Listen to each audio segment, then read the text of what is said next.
નમસ્કાર. દિવસભરના તાજા સમાચારોમાં તમારું સ્વાગત છે. તમારી સાથે હું છું પિનલગીરી ગોસ્વામી. સમાચારો વિસ્તારથી જાણીએ એ પહેલા મહત્વના સમાચારો ઉપર એક નજર. નમસ્કાર મિત્રો. આજે તારીખ 12મી માર્ચ 2025 મહત્વની હેડલાઇન્સ ઉપર નજર નાખીએ તો હોળી અને ધૂળેટીના તહેવારનો ધમધમાટ ગુજરાતમાં શરૂ થઈ ગયો છે. ત્યારે વાત થશે ભારતીય ટીમ પોતાના દેશ હવે પરત ફરી છે. આગળ વાત થશે બે એડવોકેટને આરોપીએ માર માર્યો છે.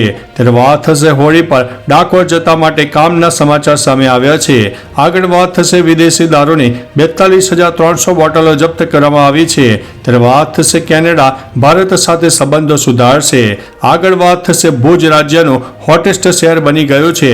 42 ડિગ્રીથી વધુ ગરમી જોવા મળી હતી. ત્યારે વાત થશે સગીર સાથે દુષ્કર્મ કેસના આરોપીને આજીવન કેદની સજા ફટકારવામાં આવી છે. વાત છે મોરબીની. ત્યારે વાત થશે કોંગ્રેસના દરેક જિલ્લા પ્રમુખને દિલ્હીથી તેડું આવ્યું છે. આગળ વાત થશે ધીરેન્દ્ર શાસ્ત્રીએ વનતારાના વખાણ કર્યા છે. ત્યારે વાત થશે ગુજરાતીઓ હવે સાવધાન થઈ જાઓ, ગરમી ભૂકા બોલાવશે. આગળ વાત થશે આપણે દરરોજ સાયબર એટેકનો શિકાર બની રહ્યા છે. ત્યારે વાત થશે શું અમદાવાદમાં હવે નહીં સર્જાય ટ્રાફિક જામ. ત્યારે વાત થશે રોહિતે નિવૃત્તિને લઈને કરી છે મોટી જાહેરાત. હવે મિત્રો સમાચારો વિસ્તારથી. રોહિત શર્માએ એક ઇન્ટરવ્યૂ દરમિયાન પોતાની નિવૃત્તિ વિશે કહ્યું છે કે તે હું કેવી રીતે રમી રહ્યો છું, મારી માનસિકતા શું છે તેના પર નિર્ભર છે. આ માટે કોઈ સમય મર્યાદા નથી. હું 2027 વર્લ્ડ કપ રમીશ કે નહીં તે કહેવાનો કોઈ અર્થ નથી. હું ભવિષ્ય વિચાર કરતો નથી. હું અત્યારે જે રીતે રમી રહ્યો છું તેનાથી હું ખુશ છું. ટીમ પણ તેનો આનંદ માણી રહી છે. જ્યાં સુધી મને મજા આવશે ત્યાં સુધી હું રમીશ. મિત્રો અન્ય મહત્વના સમાચારની વાત કરીએ તો શું અમદાવાદમાં હવે નહીં સર્જાય ટ્રાફિક જામ. ફ્લેપ લોક પાર્કિંગ સિસ્ટમના કારણે અમદાવાદ શહેર ટ્રાફિક અને પાર્કિંગ મામલે એક રિવોલ્યુશન બનાવવા જઈ રહ્યું છે. વાહનોની સુરક્ષા વધારાશે અને ભીડને પણ ઓછી કરાશે. આ સિસ્ટમ ઓટોમેટેડ ફ્લેપ લોક છે જે QR કોડથી પેમેન્ટ કરીને ચાલશે. ખાલી આટલું જ નહીં, મોબાઈલ એપ્લિકેશનથી પાર્કિંગની ફી પણ ચૂકવવામાં નહીં આવે ત્યાં સુધી ફ્લેપ લોક એટલે કે જમીન પરનો દંડો ગાડીને રસ્તા પરથી હટવા નહીં દે.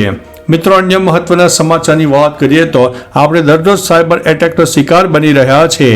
માઇક્રો બ્લોગિંગ પ્લેટફોર્મ X એક દિવસમાં 3 વખત ડાઉન થયું. ઘણા વપરાશકર્તાઓને લોગિન કરવામાં અને ફીડ જોવામાં સમસ્યાનો સામનો કરવો પડ્યો. આ અંગેની પ્રતિક્રિયા આપતા એલોન મસ્કે કહ્યું છે કે અમારી સામે એક મોટો સાયબર હુમલો થયો હતો જે હજુ પણ ચાલુ છે. અમારા પર ઘણા બધા સાધનોથી હુમલા કરવામાં આવ્યા છે. આ હુમલામાં કોઈ મોટું જૂથ કે દેશ સામેલ છે. મિત્રો અન્ય મહત્વના સમાચારની વાત કરીએ તો ગુજરાતવાસીઓ સાવધાન. રાજ્યના 9 જિલ્લામાં ગરમીનું રેડ એલર્ટ આપવામાં આવ્યું હતું, જેના કારણે તંત્રએ લોકોને સાવધાન રહેવા માટે સૂચના પણ આપી હતી. રાજ્યમાં અમદાવાદ અને સુરત સહિત 9 જિલ્લામાં ગરમીનું રેડ એલર્ટ આપવામાં આવ્યું હતું. આ શહેરમાં તાપમાનનો પારો 40 થી 43 ડિગ્રીની વચ્ચે જોવા મળ્યો હતો. સોમવારે રાજ્યમાં સૌથી વધુ 42 ડિગ્રી તાપમાન ભુજ શહેરમાં નોંધાઈ ગયું છે. મિત્રો અન્ય મહત્વના સમાચારની વાત કરીએ તો ધીરેન્દ્ર શાસ્ત્રીએ વનતારાના કર્યા છે વખાણ.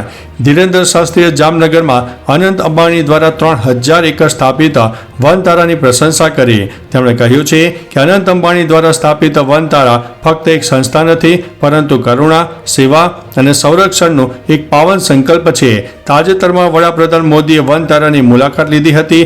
જણાવીએ કે વનતારા એ દુનિયાનું સૌથી મોટું પશુ અને પ્રાણીઓ માટેનું રેસ્ક્યુ અને રિહેબિલિટેશન સેન્ટર બની ગયું છે. મિત્રો અન્ય મહત્વના સમાચારની વાત કરીએ તો કોંગ્રેસના દરેક જિલ્લા પ્રમુખને દિલ્હીથી તેડું આવ્યું છે. હાલમાં જ કોંગ્રેસ નેતા રાહુલ ગાંધી ગુજરાતની મુલાકાતે આવ્યા હતા. આ દરમિયાન તેઓએ ગુજરાત કોંગ્રેસને લઈને મોટા ફેરફારો કરવાની વાત કરી છે. હવે માહિતી સામે આવી છે કે ગુજરાતના દરેક જિલ્લા પ્રમુખોને દિલ્હી બોલાવવામાં આવ્યા છે. જો કોઈ ઓફિશિયલ જાહેરાત કરવામાં આવી નથી. હાલચાલ જોતા લાગી રહ્યું છે કે પ્રદેશ કોંગ્રેસમાં મોટા ફેરફારો થઈ શકે છે. મિત્રો અન્ય મહત્વના સમાચારની વાત કરીએ તો સગીરા સાથે દુષ્કર્મ કેસના આરોપીને આજીવન કેદની સજા. મોરબી સ્પેશિયલ પોક્સો કોર્ટે સગીરા સાથે દુષ્કર્મ કેસમાં રિક્ષા ચાલક નરસિંહ સોલંકીને આજીવન કેદ અને ₹35,100નો દંડ પણ ફટકાર્યો છે. સગીરાના ઘરમાં ઘૂસીને પિતાને મારી નાખવાની ધમકી આપીને યુવતી સાથે દુષ્કર્મ ગુજાર્યો. સગીરાના પિતાએ Morbi city A division police મથકે ફરિયાદ નોંધાવી હતી. આરોપીને આજીવન કેદ અને ₹35,100નો દંડ અને વળતર યોજનામાંથી કુલ 4,35,100ની સહાય ચૂકવવાનો આદેશ કર્યો છે. મિત્રો, અન્ય મહત્વના સમાચારની વાત કરીએ તો ભુજ રાજ્યનું હોટેસ્ટ શહેર બની ગયું છે.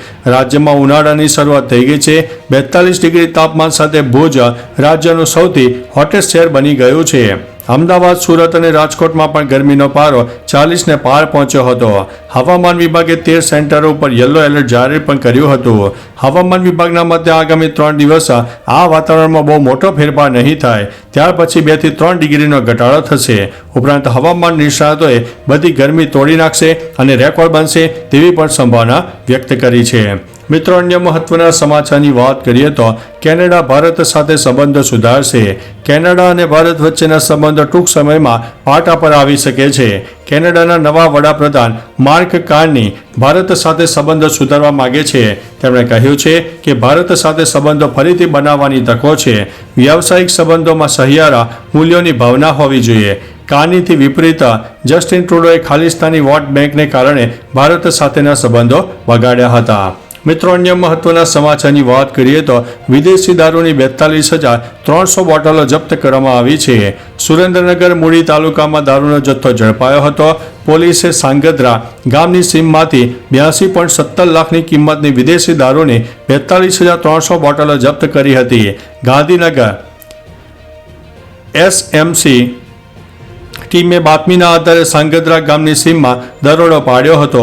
આ ઉપરાંત 2 વાહનો કિંમત 20,000 મળીને કુલ 82,17,968 રૂપિયાનો મુદ્દામાલ જપ્ત કરવામાં આવ્યો છે. મૂળી પોલીસે મથકે 3 આરોપીઓ વિરુદ્ધ ગુનો દાખલ પણ કરી લીધો છે. મિત્રો, અન્ય મહત્વના સમાચારની વાત કરીએ તો હોળી પર ડાકોર જતા લોકો માટે કામના સમાચાર છે. હોળીના તહેવાર પર ડાકોર ખાતે ફાગણી પૂનમનો મેળો યોજાશે.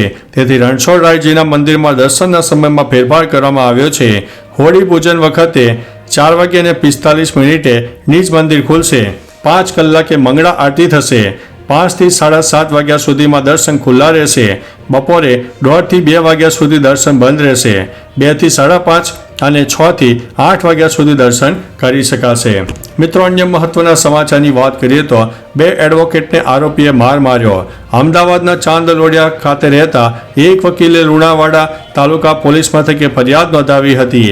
જેઓના લગ્ન કરાવ્યા હતા તેણે સમાજના લોકોએ વકીલને માર માર્યો હતો. અમદાવાદના લુણાવાડાના યુગલે કોર્ટમાં મેરેજ કર્યા હતા. પોલીસે તેઓના નિવેદન લખાવવા બોલાવ્યા હતા. તેઓની સાથે વકીલ પણ જતા આરોપીઓએ સમાજની દીકરી હોવાનું માની વકીલોને માર માર્યો હતો. તેઓએ અમદાવાદની સોલા સિવિલ હોસ્પિટલમાં સારવાર લઈને પોલીસ ફરિયાદ આપી હતી. મિત્રો, અન્ય મહત્વના સમાચારની વાત કરીએ તો ભારતીય ટીમ પોતાના દેશ પરત ફરી છે. દુબઈમાં ત્રિરંગો ફરકાવીને ભારતીય ટીમ પોતાના દેશ પરત ફરી છે. ચેમ્પિયન ટ્રોફી 2025ની ફાઇનલમાં ટીમ ઇન્ડિયાએ ન્યૂઝીલેન્ડને 4 વિકેટથી હરાવ્યું હતું. પત્રકાર રાજેશ અને નમ્રતાના ઇનપુટના આધારે એવું જાણવા મળ્યું છે કે ટીમના કેટલાક ખેલાડીઓ દુબઈથી સીધા મુંબઈ પહોંચી ગયા છે. કેપ્ટન રોહિત શર્મા તેમના પરિવાર સાથે મુંબઈ એરપોર્ટ ઉપર જોવા મળ્યા હતા અને તેને જોવા માટે ચાહકોની ભીડ એરપોર્ટ ઉપર એકઠી થઈ ગઈ હતી. મિત્રો, અન્ય મહત્વના સમાચારની વાત કરીએ તો હોળી ધૂળેટીના તહેવારનો ધમધમાટ શરૂ થઈ ગયો છે. રાજ્યમાં હોળી અને ધૂળેટીના તહેવારનો ધમધમાટ શરૂ થઈ ગયો છે. પાટણ શહેરમાં તહેવારને લઈને બજારોમાં રંગીન માહોલ જોવા મળ્યો છે. પાટણમાં 50 થી લઈને 1500 રૂપિયા સુધીની રેન્જમાં કાર્ટૂન કેરેક્ટર્સવાળી પિચકારીઓ બજારમાં ઉપલબ્ધ છે. આ વર્ષે કલર ટેન્ક પણ બજારમાં આવ્યા છે, જે 700 થી 1500 રૂપિયા પ્રતિ કિલોના ભાવે વેચાઈ રહ્યા છે. ગત વર્ષની સરખામણીમાં પિચકારીઓના ભાવમાં 10%નો વધારો થયો છે. તો ચાલો મિત્રો, ફરીથી દેશ અને દુનિયાના સુપરફાસ્ટ સમાચાર લઈને મળતા રહીશો. ત્યાં સુધી અમને રજા આપશો. નમસ્તે.